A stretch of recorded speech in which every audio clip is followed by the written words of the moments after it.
Hi everyone, welcome to this video, which is going to be me talking about Saturn moving into the sign of Capricorn. Okay, so firstly I'm going to talk a little bit about the general energy of what to expect with Saturn in Capricorn in terms of global sort of, societal influences, and just touch on a couple of things historically, as well as looking at the year 2020 and what's some of the influences there. And then I'm going to go into talking about how Saturn in Capricorn will influence you personally. First off, I want to say congratulations to all the Sagittarian people, and if you have a lot of mutable signs in your astrology chart, you'll breathe a sigh of relief, because coming into, we've just had 2 years or so of Saturn in Sagittarius, and that was really difficult for Sagittarius rising sun and moon people in particular. Even if you had Venus in Sagittarius, that could have been quite difficult for you as well. But Saturn right now, as I make this video, is at the very end of Sagittarius and moves into Capricorn December 21st this year, 2017. We'll be in Capricorn until December 18, 2020. So we have several years of Saturn in Capricorn, 3 years approximately. So think about the energies that are going to be involved here. Saturn in the sign of Capricorn. Saturn is about endings and beginnings, opening of new doorways, closing old doorways and opening new doorways. Okay, and if we look at historically, the last time we had Saturn in Capricorn was 1989. And probably lasted through to 1991, I believe. So in 1989, the Berlin Wall fell, and I was pretty young back then. I was in high school, but I do recall it was such a huge thing, this wall, this, very Capricornian energy, because it was very typical of what we see as Capricorn building blocks and separation and sort of resources, man-made resources, and also this idea of having these structures in place and separating people, and the government being behind that, which is very Saturn energy. But anyway, so the Berlin Wall crumbled and fell 1989, so that shows an ending of something very Capricornian there. There was a huge earthquake that hit San Francisco, I believe it was October 1989. That was around 6.9 on the Richter scale, I believe. And there was loss of life with that as well. And I think that was in recent history, one of the biggest earthquakes to hit. Now, obviously, I am not wishing for any earthquakes, but I'm just saying that this is very much Saturn in Capricorn energy, with, changes to do with the Earth and the Earth's surface, and, the plates of the Earth, things to do with earthquakes could be more frequent, or they could be more significant, or even unexpected. Now, when I say the word unexpected, it also makes me think of Uranus. Now, the planet Uranus is also moving into Taurus, so we have two of the heavy, big planets here, very impacting planets. Uranus, which is about shocks and the unexpected, going into an Earth sign, and Saturn also in an Earth sign, sister sign Capricorn. Now, Uranus in Taurus is going to be from 2018 to 2020, so there will be more unexpected Earth changes and more changes to the resources of the Earth. There may be, with Saturn in Capricorn and Uranus in Taurus, some kind of fears about scarcity, of whether it's to do with agricultural related issues, farming. The resources of the Earth, of Mother Nature, can be greatly affected. And I'm not making any predictions as such, but specific predictions, but I am saying that it is likely with these transits we will see kind of a thinning out of the Earth's resources to an extent, until we work out ways to kind of work a bit better with the resources that we have here on Earth, and to respect those resources, and have more appreciation for them. Okay, so the other thing is that, let me just see what I have here. The other thing that happened with the last transit of Saturn in Capricorn was There was, you know, actually speaking of earthquakes, there was an earthquake in Australia, and earthquakes in Australia are very, very rare. There was one in Newcastle where only, I mean, it sounds, I don't want to say only 13 people died, but 13 people did die. Now, that was shocking for New South Wales and Australia because, as I said, earthquakes do not happen. If they do, they're extremely minor, and they happen, you know, out in the ocean, you know, around Australia, but they don't happen, you know, on, you know, underground, on Australian soil. So that was very shocking, the Newcastle earthquake that happened in, I think that was around, I don't have the exact date. It was definitely while Saturn was in Capricorn, between 1988 and 1991. There was also the end to the Iraq War, so that was another significant ending, as you can see. So Saturn in Capricorn, you know, there's things to do with government, and the structures of society will be changing. They may try to sort of, or you may see in society something like people really, you know, those in authority, those that have power, trying to hold on to that power to their last breath, you know, really trying to keep those entrenched old-fashioned views, old structures that, you know, people are seeing beyond now, and kind of wanting to move into a better future for humanity.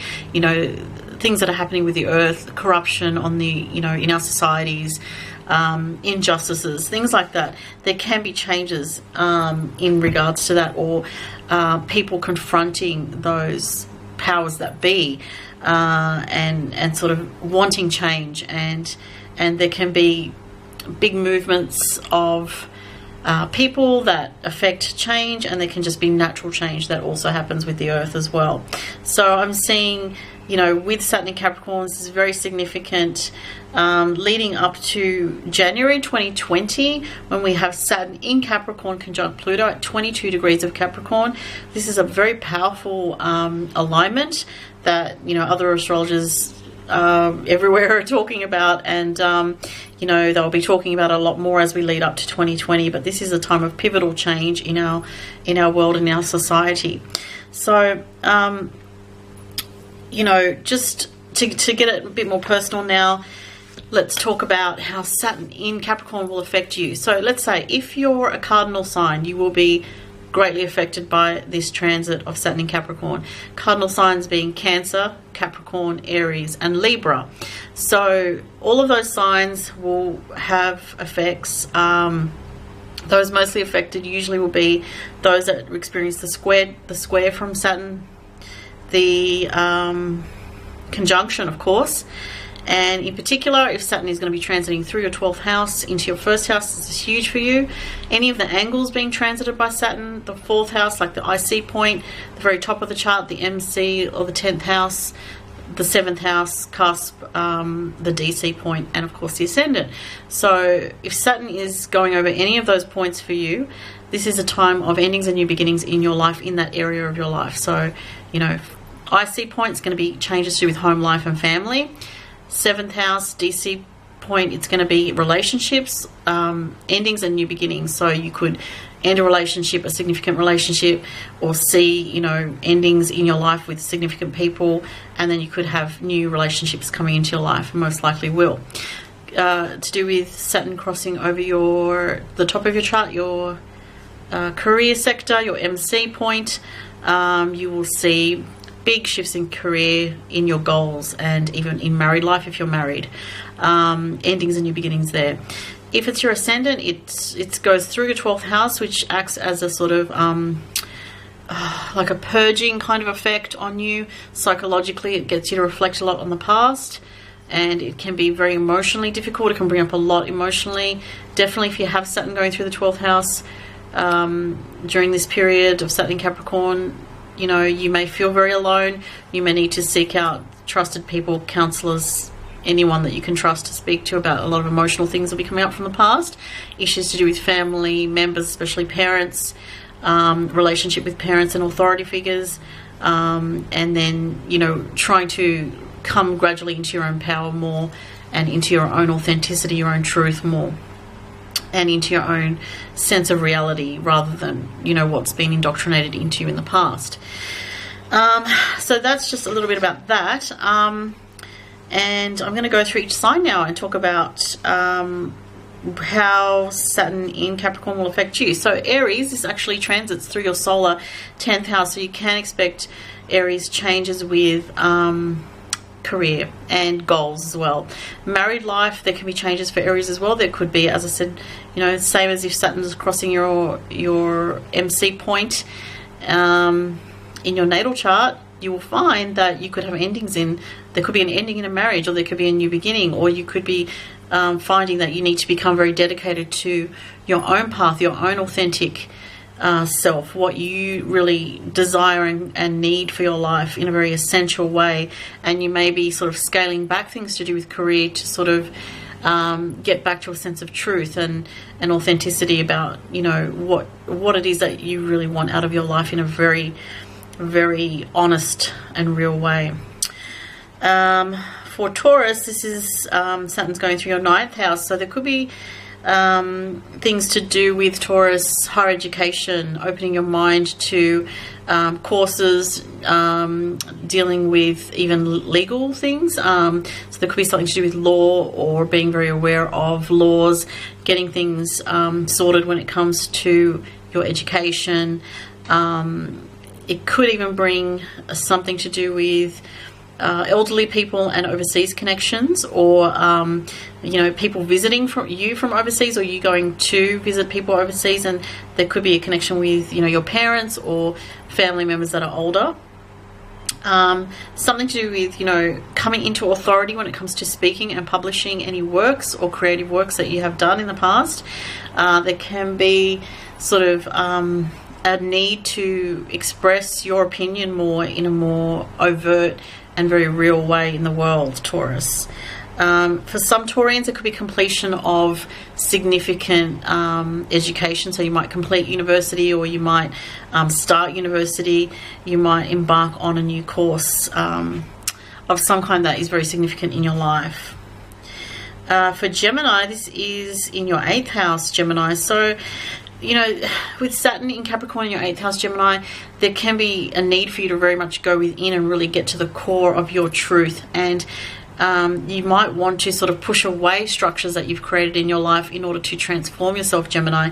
There can be a sense of you wanting to go it alone and do things alone, and find a sense of true connection, delving into your psychology more, understanding yourself more, your life patterns, and why you've created certain things in your life, Gemini. And there is a need for you to get really serious and get really real with yourself about any kind of ways that you have been self-destructive, or you know, harmed yourself or others. It's a very serious energy with Saturn in Capricorn in the 8th house. It can also connect you to serious issues like life and death issues, and also you know, closing off of a chapter of life that's been a very long cycle and opening up a new one as well.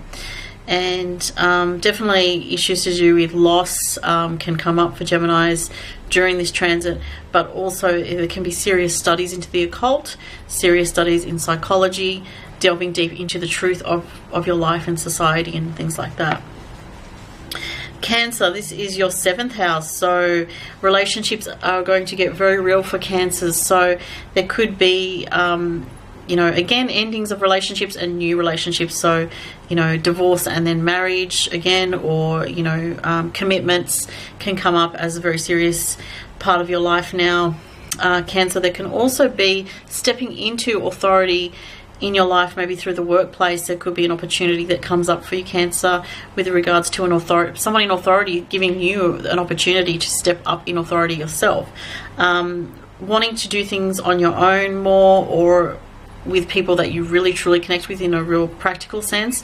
You may not have time, or you may not feel like you want to socialize as much with superficial people. You may more feel like you want to connect with very real people, like family members or your partner, or, you know, people that you have something practical connected with, and you may feel that you don't have time for sort of trivialities as much as you may have, you know, years ago.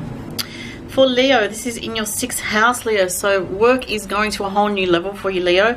You might start your own business. You might step into a management position, or you might take on a whole new level of work that is, you know, quite a burden as well, so just be careful of overburdening yourself, Leo. You may find that these opportunities that come to you now sort of get you working very hard, and there is opportunities for rewards for you in work, Leo. So you know, you put the efforts in, and then you'll reap the rewards in the workplace, definitely, while this transit is happening.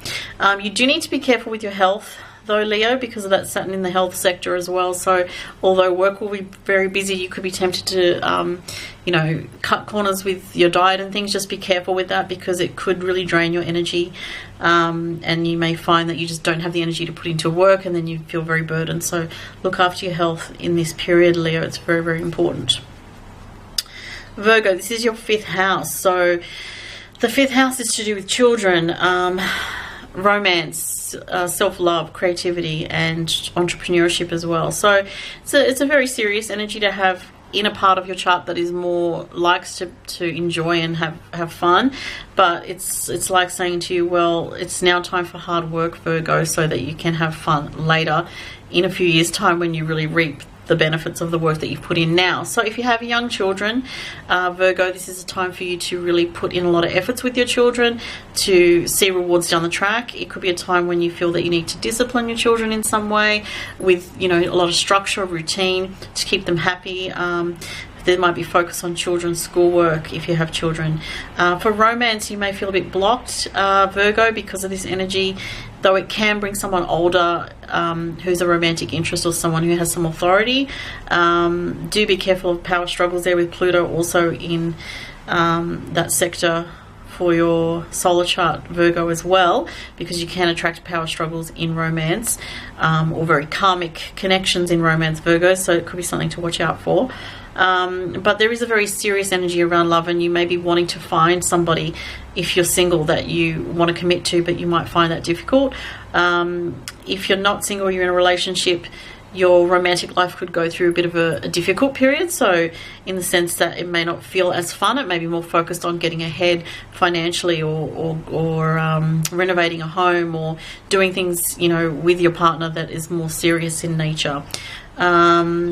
And there is a serious energy around children and raising children with this energy as well. With creativity, if you're a creative Virgo, you may feel a bit blocked with this energy. It is time to get more focused and really cut out the noise and the distractions around you, so that you can get more focused with your creative work. Libra, this is in your 4th house. So Saturn in the 4th house brings changes to your home life, Libra. There could be, again, endings and new beginnings in the home life. You might change something very significant about your home. You might have people either leave your home, or there could be deaths in the family. There could be changes in the family dynamics. There could be even births in the family. There's a lot of change in the family anyway for you guys, for Librans. And there's a lot of responsibility for you in your home life. You may even start a business where you're working from home with this energy. Scorpio, this is in your 3rd house, so more of a serious energy around your connection with your community. Short trips and encounters with siblings and neighbours could have more of a seriousness to them. There can be an ending with a connection with a sibling. It could be like if there's been a troubled relationship with a sibling, that you finally just accept that, you know, you're not going to see each other all the time. You might just see each other on Christmas or something along those lines. It could be a very heavy energy in the not in the family, in a relationship with a sibling. Friendships, you may feel a little bit on the outer, or you may feel like you don't have time to socialize as much as you would like to, Scorpio, because you're very focused on other things. You may decide to look into or study certain things in your own time that you feel passionate about as well. There could be issues with vehicles as well, and some issues with transportation. Sometimes you may feel frustrated with running errands or going from A to B. You may feel you don't have enough time, or you feel stressed or pressured just getting out and about for some reason. What else have we got? Sagittarius, this is in your 2nd house. So this is, Saturn is in your financial sector. Sagittarius also in the area to do with your physical health. So do look after your physical body, Sagittarius, and, you know, might be a good time to start looking at really changing your diet, adding in some exercise, because it's, you know, the physical body is maybe for you Sagittarius at a state saying, you know, please don't overindulge as much, Sag, because it's affecting your health. So there could be a need to just streamline your health, or look at what you need to do, or you may have already started doing that with Saturn. You've had Saturn in your sign, so you may have had to get serious about your health already, because it was in your first house. Saturn was in your first house, so it is also to do with the physical body. Second house also relates to finances, so it's time to get really real about your finances, Sagittarius. You won't be able to sweep things under the rug anymore, or, you know, keep adding those expenses on the credit card. You'll have to take that very seriously and look at where you can streamline, where you can save, you know, come up with new ideas for saving money, to put money aside, you know, look at things that you can even sell that you don't need anymore. And there could even be opportunities with finances to earn more money in some way, but it's going to come through hard work. Okay. Sagittarius, yeah, we've just done Sagittarius. Capricorn, this is your first house of self and your identity, so big changes for you guys, Capricorn. Huge endings of long cycles now for you guys, and there is a focus on your identity, who you are, who you want to be, and really letting go of an old self that is no longer you. And that can be a very emotional process for you, Capricorn. It can be a difficult process, and it can be a process that involves, you know, a lot of time, and that's been coming on for a long time. So Capricorns, expect one door to really close on the past for you, and you're gradually stepping into a new self. It is, you know, Capricorn, so it does require effort. It does take time. So over the next few years, you can expect to see that your life will change, but you will need to keep pushing on. You will need to keep putting one foot in front of the other and not give up, and just keep focused on what it is, that goal that you have. And having goals is going to be really helpful to you, Capricorn, to keep pushing on through, you know, this big time of change in your life. Okay. Aquarius, this is in your 12th house. So Saturn in the 12th house for Aquarius, it could be that there is some kind of psychological ending. There could be changes to your spirituality, changes to the way that you see life based on things that you've seen that have gone on, that you've had to deal with, that have been possibly difficult. There is a kind of transformation also going on in the subconscious. Sorry, what did I do there? Yeah, no, that's right. Sorry, I thought I was looking at the wrong thing, but no, it's right. So a transformation in the subconscious mind for you guys, and endings and new beginnings in terms of something to do with spirituality and creativity. It could be that you go through a bit of a struggle and you're not sure what direction you're going in, Aquarius, but it's like, you know, there is an end in sight. It's going to take a while for you to sort of let go of a lot of psychological things from the past. But, you know, once you just get that process underway, it's actually going to be quite healing for you, and will reveal a lot of potential for you to renew yourself spiritually. So it's a little bit of a nebulous energy, because it's to do with the 12th house, which is Neptune ruled, which can be hard to see what is actually going on, but you are going through kind of a sensitizing process, or a process of feeling more sensitive in your life. Pisces, this is in your 11th house. So for Pisces, there's going to be changes with friendships, with connections with groups of people, and with the way you deal with the public as well. So there could be that one person comes into your life that is very much a focus of a friendship. There could be an older person, or it could be someone that you look up to in some way, or you could connect with a mentor, someone that can help you focus on, you know, gaining your wishes and making dreams come true for yourself with some kind of long-term wish or goal. There could be a feeling of a bit of loneliness when it comes to friendships, or wishing that you had more of a connection with people in groups or with friendships. And it's just that you're going through a process, Pisces, now of really looking at who are real authentic friends, and who are sort of more, you know, the fake sort of people that you really don't have time for anymore. And you might be reevaluating friendships in quite a serious way. So there could be some endings and new beginnings in friendships for Pisces. And that is it for this video. If you have any questions or comments, please place them below. Thanks for watching, everyone.